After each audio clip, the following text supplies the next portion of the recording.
High বন্ধুরা, তোমরা কেমন আছো? আশা করি সবাই ভালো আছো। দেখো আমি তোমাদেরকে দেখাচ্ছি বড়ই আচার কিভাবে বানাচ্ছি। বড়ইগুলো আমি একটু বয়েল করে নিয়েছি। এখানে আমি রেডি করেছি গোটা জিরা, গোটা ধন্যা, পাঁচফোড়ন, একটু শুকনো মরিচ দিয়ে ভালো মতো নাড়িয়ে চাড়িয়ে যখন দেখবো যে ওগুলো আমার লাল লাল করে ভাজা হয়ে গেছে, তখন কুটনির মধ্যে নিয়ে অল্প অল্প করে কুটে নেব যাতে গুঁড়াটা হয়ে যায় ভালোভাবে।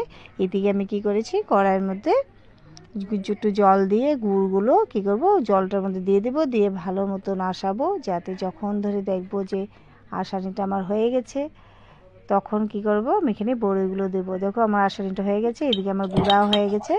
এখন কি করব, আসানিটা যে হয়ে গেছে, এখন আমি এখানে বড়ি রেখেছিলাম জলগুলো ঝরার জন্য সাজির মধ্যে, সব জল ঝরে গেছে। এখন বড়িগুলো গুড় আসারির মধ্যে আমি দিয়ে দিয়েছি। দেওয়ার পরে দেখো কত সুন্দর লাগছে। এখন কি করেছি, এগুলোকে ভালো মতো নাড়িয়ে দেখেছি বড়িগুলোর ভিতরে যাতে গুড়টা ভালো মতো ঢুকতে পারে, এই জন্য এভাবে আস্তে আস্তে করে নাড়িয়ে চাড়িয়ে দেখো আমারটা হয়ে গেছে। এখন আমি যে মশলাগুলো গুঁড়ো করেছিলাম সেগুলো আমি এখানে দিয়ে দেবো।